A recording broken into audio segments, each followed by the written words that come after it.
लोग ना गोली तो खाते हैं बट परहेज नहीं करते, इसलिए भगवान मिलता नहीं है। आप लोग सत्संग कर रहे हो, सत्संग की गोली तो खा रहे हो, कीर्तन कर रहे हो पर कीर्तन की गोली तो खा रहे हो, पर आप ना असत्य से परहेज नहीं करते, कपट से परहेज नहीं करते, भोगों से परहेज नहीं करते, इसलिए भगवान प्राप्त नहीं होता, इसलिए बीमारी मिटती नहीं। याद रखना मेरी माँ, भगवान को पाना हो तो सत्संग की बूटी लेना जरूरी है, कीर्तन की गोली लेना जरूरी है, पर साथ में परहेज जरूरी है। परहेज क्या नहीं, असत्य सम पातक पुंजा, कहते हैं कि झूठ से बड़ा कोई पाप नहीं होता, सत्य से बड़ा कोई तप नहीं होता, सत्य बराबर तप नहीं, झूठ बराबर पाप। मेरी माँ, आप भक्ति करती हो, भजन करती हो, दिल में हाथ रखकर बताओ क्या तुम झूठ से परहेज करती हो? हाँ ना में जवाब दो, नहीं ना। तो परहेज नहीं करोगी तो बीमारी कैसे समाप्त होगी? प्रॉब्लम यहां है।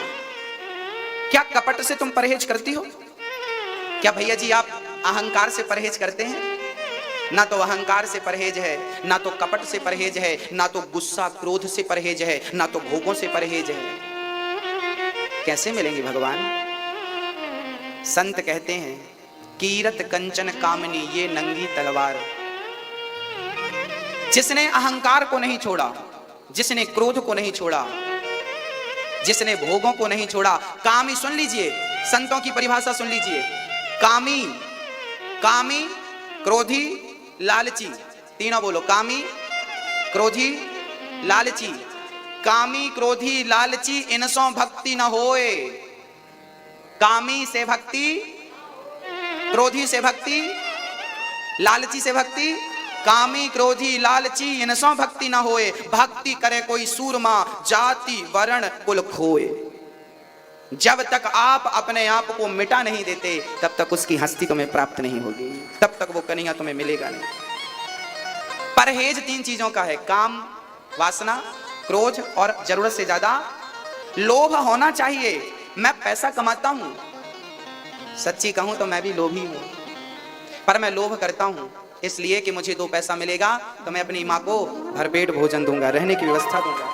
मैं कमाता हूं अपने लिए नहीं, क्योंकि मेरी अपनी कोई जरूरत नहीं है, मेरी पर्सनल कोई जरूरत नहीं है। मेरी माँ, मैं केवल 2 रोटी खाता हूं, वही रोटी खाता हूं जो आप खा रहे हैं यहाँ पे, वही दाल खाता हूं जो आप खा रहे हैं यहाँ पर। आप तो नाश्ता भी करके आ गए हैं, मैं तो रोज आपके बीच में बैठता हूं, सुबह नाश्ता करता ही नहीं, कुछ खाता ही नहीं। अभी केवल मैंने सुबह 1 गिलास पानी पिया है, 1.5-2 गिलास पानी पी के आपके बीच में बैठा हूं, और यहाँ से उठने के बाद भी आपके बीच में ही रहूंगा, आप जानते हैं। और इसके बाद भी जरूरी नहीं है कि मैं भोजन करूंगा।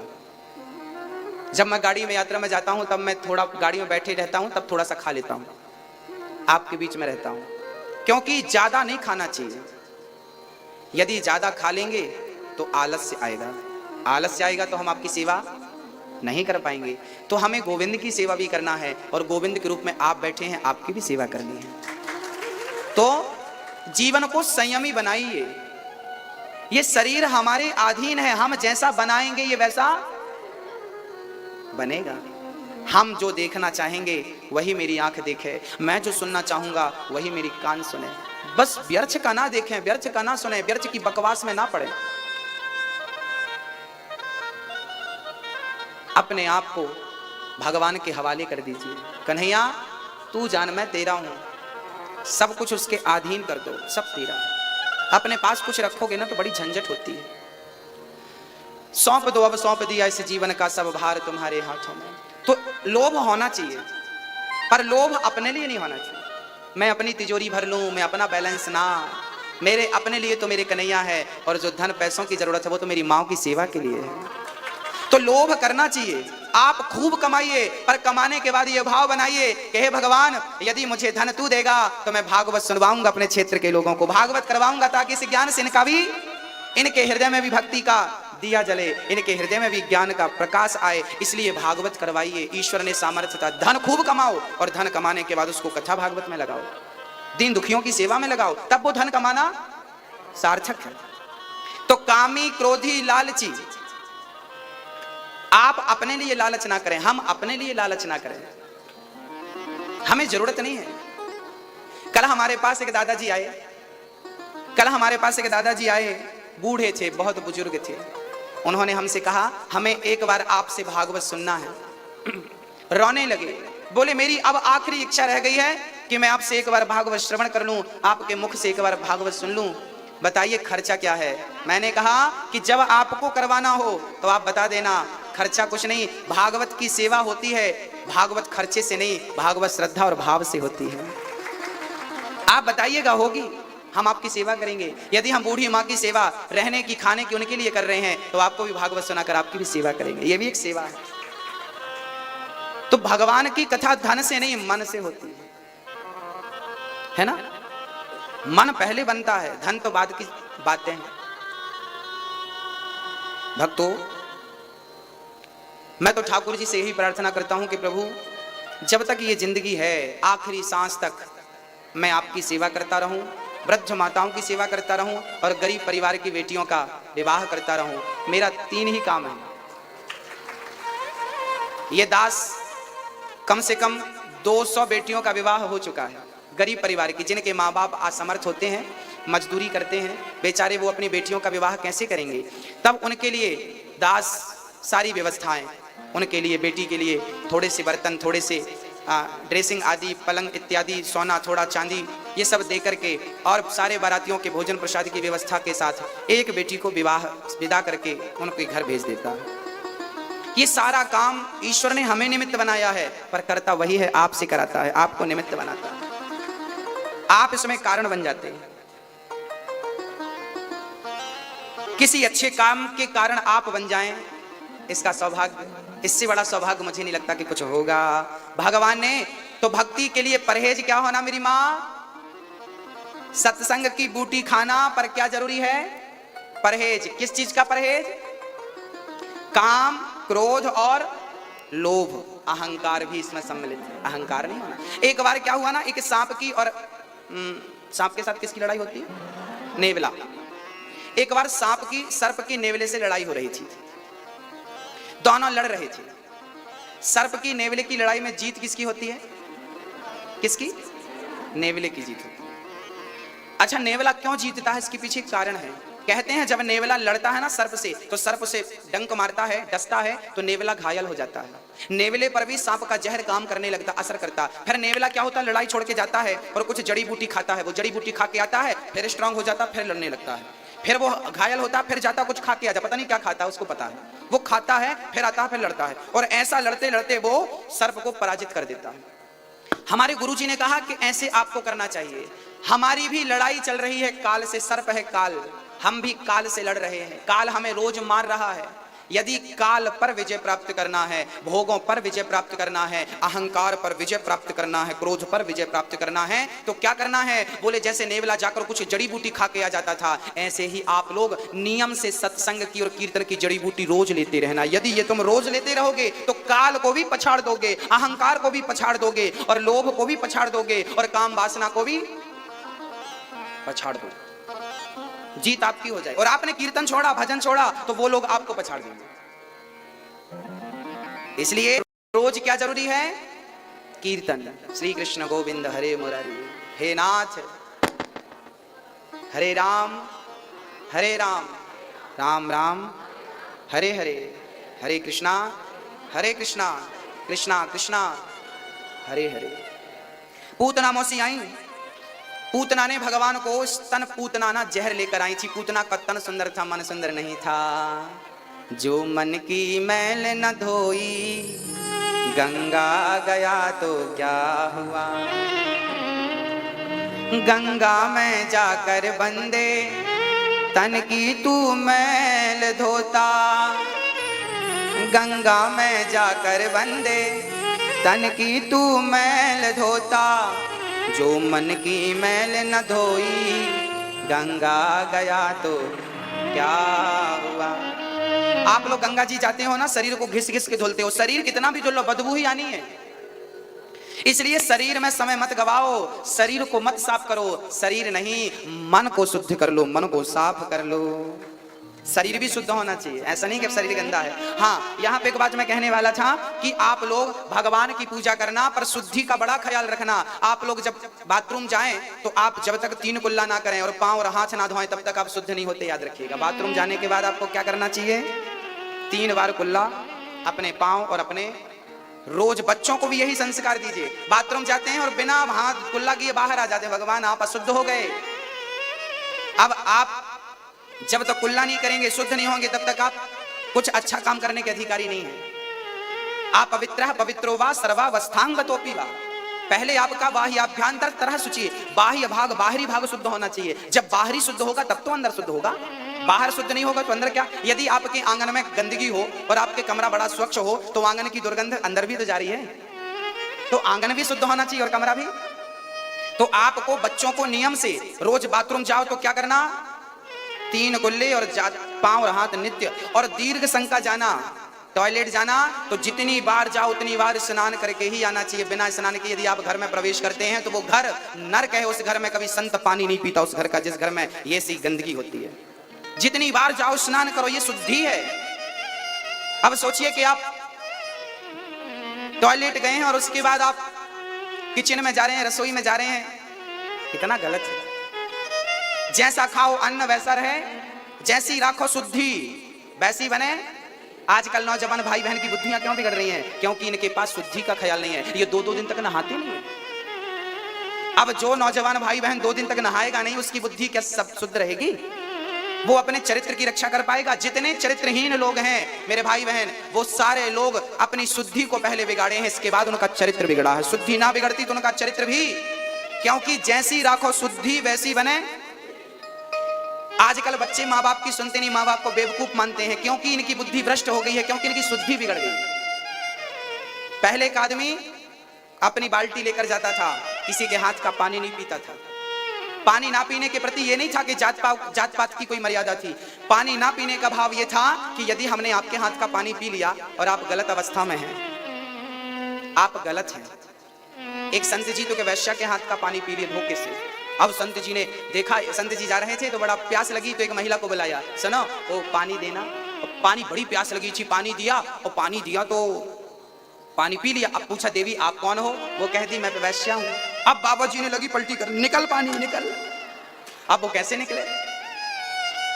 अब बाबा जी 24 घंटे के लिए जंगल में जाकर बैठ गए। 24 घंटे ना पानी पिया ना भोजन किया। किसी ने कहा बाबा जी क्या कर रहे हो? बोले उस स्त्री के हाथ का मैंने पानी पी लिया है, कहीं मेरी बुद्धि ना बिगड़ जाए, कहीं मेरे अंदर वैश्या का स्पर्श करने का भाव ना जाग जाए, कहीं मेरे अंदर स्त्रियों की उत्कंठा ना जाग जाए, मेरी बुद्धि ना बिगड़ जाए। तो 24 घंटे तक कुछ ना खा के उसके पानी को पचाया और तप करने के बाद अब उस पाप से मुक्ति मिली। जैसी राखो शुद्धि वैसी बने, जैसा खाओ अन्न वैसा रहे, जैसा पियो पानी वैसी बोले। ये हमारे बाप दादों के सूत्र हैं, गलत नहीं है। आप मानो ना मानो, आप खाते रहो गंदा, हमें क्या करना? तुम मांस का चूल्हे में जाओ, हमें क्या करना? अंडा खाओ, मुर्गी खाओ, अपने बाप को मार के खा जाओ, हमें क्या करना? हमारा तो नियम है बताने का, तुम्हें सही मार्ग ही बताएंगे, चलना ना चलना वो आपका काम है। तो शुद्धि बुद्धि, पानी वाणी, अन्न मन, इसका विशेष ख्याल रखिएगा। बच्चों की बुद्धि बिगड़ने का कारण केवल उनकी शुद्धि है। 2-2 दिन तक ना नहाना, बिस्तर में पड़े पड़े चाय पीना, ये खाना फिर नहाना। राम राम राम राम।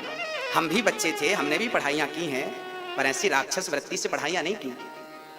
हम लोग सुबह, जब मैं 8 वर्ष का था, 12 वर्ष का था, 8 से 12 के बीच में हम लोग, हमारे पिताजी मंदिर की पूजा करते थे, पुजारी थे, तो मैं सुबह जल्दी उठ जाता था। 4 बजे में 8 साल का था ना, जब 8-9 साल का, तब मैं 4 बजे उठ के जाता था और मंदिर जाकर के स्नान करके मंदिर में जाके भगवान की पूजा करना, उन्हें पुष्प चढ़ाना और सुंदर कांड का रोज हनुमान जी के सामने बैठकर पाठ करना। हनुमान चालीसा, बजरंग बाण और सुंदर कांड का रोज पाठ करना। और सुबह के 6 बजे में पूजा और पाठ करके बैठा है, इसका नाम होगा राम। पर बल अधिक होने के कारण लोग कहेंगे बलराम अयम ही रोहिणी पुत्रो रमयन सुहृदयो गुणे आख्यायास्ते रामयते बलाधिक्यात् बलम विदुः। यशोदा, ये जो आपका बेटा रोहिणी की गोद में, इसका नाम होगा शुक्लो रक्तस्तथा पीतः इदानीं कृष्णतां गतः। तेरे पुत्र का नाम होगा कर्षति कृष्ण, जो भक्तों के मन को अपनी ओर आकर्षित कर ले, उन्हीं का नाम है श्री कृष्ण। बोलिए कृष्ण कन्हैया। भगवान का नामकरण संस्कार हुआ। संस्कार चीज क्या? कितने संस्कार होते हैं हमारे सनातन धर्म में? कितने? 16 संस्कार में सबसे पहला संस्कार है गर्भाधान संस्कार। इन्हीं संस्कारों में माँ बाप की सेवा करना भी संस्कार है, माँ बाप के प्रति श्रद्धा रखना भी संस्कार है, बड़ों के प्रति आदर रखना भी संस्कार है, मीठी वाणी बोलना भी क्या है? संस्कार है। एक बार कुएं में कुछ स्त्रियां पानी भर रही थी। एक बोली मेरा बेटा बहुत बड़ा डॉक्टर हो गया है। तब तक डॉक्टर बाजू से निकल गया, देखो देखो ये मेरा बेटा है, लाख रुपया कमाता है। दूसरी बोली मेरा बेटा पायलट हो गया है, बहुत बड़ा प्लेन चलाता है, 1.5-2 लाख रुपए मिलता है। दूसरा बेटा निकल गया, ये देखो ये मेरा बेटा आया है त्योहार में घर पे, ये निकल गया बाजू से। तब तक तीसरी बोली मेरा बेटा तो बहुत बड़ा इंजीनियर है, बड़ी बड़ी मल्टियां बनाता है, हाँ कई करोड़ रुपए कमाता, करोड़पति बन गया। तब तक उसका बेटा निकल गया, देखो ये मेरा बेटा है। उन तीनों ने चौथी से कहा बहन तेरा बेटा कैसा है? अब तीनों ने सिर पे घड़ा रखा और गांव की तरफ जाने लगी। तब तक चौथी का बेटा आया, कहने लगा माँ मेरे होते हुए आप अपने सिर पे घड़ा रखोगी? लाओ। अपने माँ का घड़ा अपने सिर पे रख के आगे आगे जाने लगा। चौथी ने कहा ये मेरा बेटा है।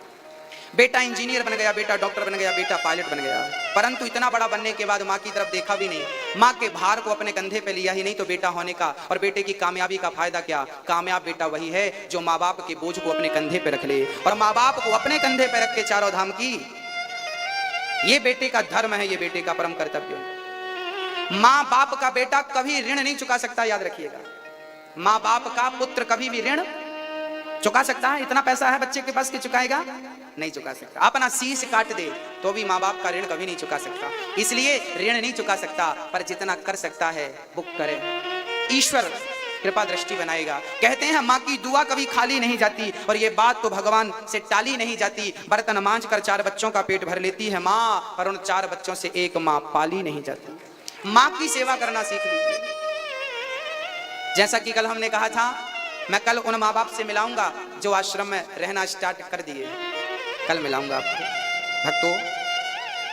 आप लोग भी, अच्छा आप आए हैं, आप आए हैं, आ जाइए यहाँ। ये मैया आई हैं, भैया जी भी, भैया मुकेश सूचक जी हैं। इन्होंने 4 कमरे तो बनवाए हैं माओ के लिए, 1 कमरा और 12-11 बेटियों का विवाह गरीब परिवार के लिए। जोरदार तालियां, जोरदार तालियां। भगवान ने इन्हें धन धान्य दिया है तो उसका सदुपयोग ये माओ की सेवा करके कर रहे हैं। बड़ा भाव है आपका। एक बार जोरदार तालियां आप श्री के लिए। आप अशोक कुमार पांडे जी के लिए बोलिए भक्त वत्सल भगवान की। एक बार जोरदार तालियां सभी दानी भक्तों के लिए जो आज के इस पावन यज्ञ में आहुति लगा रहे हैं। कहते हैं कि कर्म धर्म मृत्यु कुछ तो याद रखो, कर्म धर्म मृत्यु कुछ तो याद रखो, दिल मन हाथ कुछ तो साफ रखो। कब तक जियोगे अपने लिए यूं ही वृथा, अरे कभी तो परोपकार की कमाई साथ रखो, परोपकार की कमाई। बहुत सुंदर। ये हमारे भैया जी उड़ीसा से हैं। आप कथा सुनते हैं टीवी पर, इनका भाव हुआ कि मैं भी जाकर वृद्धों की सेवा करूं, और ये सेवा करने के लिए, माओ की सेवा करने के लिए उड़ीसा से चलकर वृंदावन पहुंचे हैं। जगन्नाथपुरी के पास से हैं ये। जय हो, जोरदार तालियां। ऐसे ही आज के इस पावन यज्ञ में किन्हीं भक्तों ने परोपकार की कमाई को संचित किया है। आइए उनके नाम की उद्घोषणा करते हैं। सबसे पहले हमारे बीच में जोरहाट आसाम से कुछ भक्तगण पधारे हैं। श्रीमान महावीर प्रसाद जी, आप श्री आसाम की सुप्रसिद्ध साल से पूज्य महाराज श्री का स्वागत करना चाहते हैं। मैं चाहता हूं आप श्री मंच पर आएं और पूज्य महाराज श्री का स्वागत वंदन करें। श्रीमान महावीर प्रसाद जी, आप श्री आसाम से पधारे हैं। और कुशम देवी जी पिपलवा, दुर्गा देवी जी शवर, संतोषी देवी गौड़, आप श्री भी जोरहाट आसाम से 1100 रुपए की धनराशि समर्पित कर रहे हैं। आपके लिए बहुत बहुत धन्यवाद।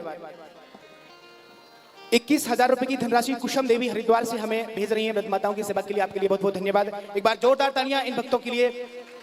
सुमन दुबे इंदौर से 1100 रुपए, गौरी पौराणिक इंदौर से 1100 रुपए, 5100 रुपए प्रदीप कुमार गर्ग, शशि गर्ग आगरा से दे रहे हैं। गुप्त सज्जन आगरा 500 रुपए, 1100 निर्मल एरन इंद्रापुरम गाजियाबाद से दे रहे हैं। श्रीमती देवी शर्मा धर्मपत्नी गिरधर गोपाल शर्मा कृष्णा नगर मथुरा से आप 21,000 रुपए की धनराशि समर्पित करें। एक बार जोरदार तालियां इन मैया के लिए। मयूर का बेन परेश कुमार पटेल, आपसी ने भी पाटन गुजरात। हमारी मैया निर्मल एरन मैया जी हैं इंद्रापुरम से। देखिए ये माँ है, पर ये माँ एक माँ की सेवा के लिए आगे बढ़ी है। एक बार जोरदार ताली मेरी इस माँ के लिए। जब तक आप सभी इस कार्य को अपने कंधे पर नहीं रख लेते तब तक ये काम पूरा नहीं होगा। आप सभी इस कार्य से वैसे ही जुड़ें जैसे गोविंद की सेवा के लिए ग्वाल बाल जुड़ते थे। और आज की श्रृंखला में हमें मयूर का बेन परेश कुमार पटेल, आप श्री पाटन गुजरात से हैं और वृद्ध माताओं की सेवा के लिए आपने 21,000 रुपए की धनराशि समर्पित की। एक बार जोरदार तालियां इनके लिए। राम भरोसे जी उषा बेन पटेल गांधीनगर गुजरात से 2100 रुपए, मंगो बेन गांधीनगर से 500 रुपए की धनराशि आप श्री ने समर्पित की है। और इसी श्रृंखला में प्रताप कुमार नायक उड़ीसा आजीवन सदस्यता हेतु आप श्री 1000 रुपए की धनराशि समर्पित कर रहे हैं। प्रति महीने आप श्री ये धनराशि समर्पित करते रहेंगे। हमें यहाँ गुप्तदान 1100 रुपए प्राप्त हुआ है। साथ ही कन्हैया कुमार जयपुर, ओम प्रकाश जयपुर से 8080 रुपए की धनराशि समर्पित की है। एक बार जोरदार तालियां इन भक्त के लिए। सुदेश रानी धर्मपत्नी रामकरण जी तरावड़ी करनाल हरियाणा से हैं और आपकी ने वृद्ध माताओं की सेवा के लिए एक वृद्ध माता को गोद लिया है। साथ ही 21,000 रुपए की धनराशि समर्पित की। एक बार जोरदार तालियां हैं इन भक्त के लिए। श्री सुभाष जिंदल डिफेंस कॉलोनी मोतीबाग नाभा पटियाला से 5,000 रुपए। महेंद्र चौधरी जयपुर राजस्थान से, आपने भी पूज्य महाराज श्री की कथा से प्रेरित होकर राजस्थान की पावन पवित्र भूमि से 21,000 रुपए की धनराशि समर्पित की। एक बार जोरदार तालियां इनके लिए। कृष्णा शर्मा ग्वालियर से 500 रुपए एवं विनोद राज मीना राय, आप श्री आजीवन सदस्य बन रहे हैं चंचचराय से। आपने टीवी द्वारा जब कथा को श्रवण किया तो आपके मन में भी ये भाव आया और आपने 21,000 रुपए की धनराशि समर्पित की। एक बार जोरदार तालियां इनके लिए। 11,000 हमें यहाँ सुवेश पागे सुजानपुर मध्य प्रदेश से दे रहे हैं, बहुत बहुत धन्यवाद। विमला देवी पटेल एवं जसरानी जिला कांगड़ा तहसील इंदौरा कंदरौड़ी हिमाचल प्रदेश से 2100 रुपए। संदीप कुमार पुरवार कटनी मध्य प्रदेश से 2100 रुपए। निशा अशोक निगम मऊ से 5,000 रुपए। मीरा सेन जबलपुर 500 रुपए एवं गोविंद प्रसाद दुर्गाबाई केशरवाणी जबलपुर से 5100 रुपए। पुष्पा सेन आपसी जबलपुर से 1100 रुपए। 501 सुमन मिश्रा लखनऊ 2505 रुपए। कमलावती देवी लाल बाऊ भट्ट बालबान भोजपुर से दे रहे हैं 1100। संतोष कुमार सीमा केशरवाणी जबलपुर। शंकरलाल उमा केशरवाणी सदर बाजार जबलपुर। उमेश श्रीवास्तव फापा मऊ इलाहाबाद। शीला श्रीवास्तव फापा मऊ इलाहाबाद। मधुरमा श्रीवास्तव फापा मऊ इलाहाबाद। सुषमा श्रीवास्तव फापा मऊ इलाहाबाद। कमलाबाई इंदौर। आप सभी भक्तों ने 1100 रुपए की धनराशि समर्पित की। इनके लिए जोरदार तालियां जो आप श्री इलाहाबाद और जबलपुर से हैं, बहुत बहुत स्वागत। गुप्तदान महू गांव से 500 रुपए हमें प्राप्त हुआ है, आपके लिए बहुत बहुत धन्यवाद, बहुत बहुत शुभाशीर्वाद। एवं आज की इस श्रृंखला में शंतरा बुआ इंदौर से हैं 2100 रुपए। रतन जी इंदौर से हैं 2100 रुपए। गणेश भाई इंदौर से हैं आपसे 1100 रुपए। राम स्वरूप जी अवस्थी 500 रुपए। प्रेमा सेन दीपक वर्मा 500 रुपए। 5,001 रुपए रमन कुमार अमृतसर से दे रहे हैं, इनके लिए जोरदार तालियां और बहुत बहुत स्वागत। 1,000 रुपए वासुदेव पात्र पश्चिम बंगाल हड़ा से दे रहे हैं, बहुत बहुत धन्यवाद। 500 वीरेंद्र राजपूत रेवे झा एवं शिलावती देवी धर्मपत्नी कन्हैया लाल सोनी बलिया उत्तर प्रदेश से हैं, आप 21,000 रुपए की धनराशि समर्पित करें। एक बार जोरदार तालियां इनके लिए जो भक्त 21,000 रुपए की धनराशि समर्पित कर रहे हैं। एवं मीना गुप्ता इंदौर से 1100 रुपए। 501 नीता बेदरे कोला महल से 500 रुपए। कृष्णा चौहान मऊगांव। कृष्णा कावेरी 510 बालीबाई चौहान 1,000 रुपए। प्रेम सिंह चौहान इंदौर से दे रहे हैं, बहुत बहुत धन्यवाद। बैजंती सिंह यादव महू से 1100 रुपए। 1100 रुपए सुमन चौधरी छिंदवाड़ा एवं शकुंतला चौधरी छिंदवाड़ा से आपने एक वृद्ध माता के जीवन भर के भोजन के लिए 21,000 रुपए की धनराशि समर्पित की। एक बार जोरदार तालियां इन भक्त के लिए, आप श्री छिंदवाड़ा से हैं। एवं श्रीमती शालिनी नरकड़े अमोला अकोला महाराष्ट्र से हैं 5100 रुपए। तुलसीबाई भारूडे इंदौर से 1,000 रुपए आप ये धनराशि समर्पित कर रहे हैं, बहुत बहुत स्वागत। एवं प्रेम अरोड़ा चंडीगढ़ से 21,000 रुपए की धनराशि व्रत माताओं की सेवा के लिए समर्पित कर रहे हैं, साथ ही आप आजीवन सदस्यता ग्रहण कर रहे हैं, आपके लिए बहुत बहुत धन्यवाद। एवं मंजू वर्मा पत्नी श्री धनताल वर्मा आप श्री दातागंज जिला बदायूं से 21,000 रुपए की धनराशि समर्पित कर रहे हैं, आपके लिए बहुत बहुत धन्यवाद। एक बार जोरदार तालियां इन दानी भक्तों के लिए जो आजीवन सदस्यता तो ग्रहण कर रहे हैं, साथ ही जीवन भर एक माँ के लिए भोजन की व्यवस्था कर रहे हैं, आपके लिए बहुत बहुत धन्यवाद। 1100 रुपए प्रमिला देवी मिथिलावासी आप श्री एवं अनंत कुमार सेठी शबिता सेठी आप श्री भुवनेश्वर से हैं और आप श्री भी 21,000 रुपए की धनराशि समर्पित कर रहे हैं, एक बार जोरदार तालियां इन भक्त के लिए।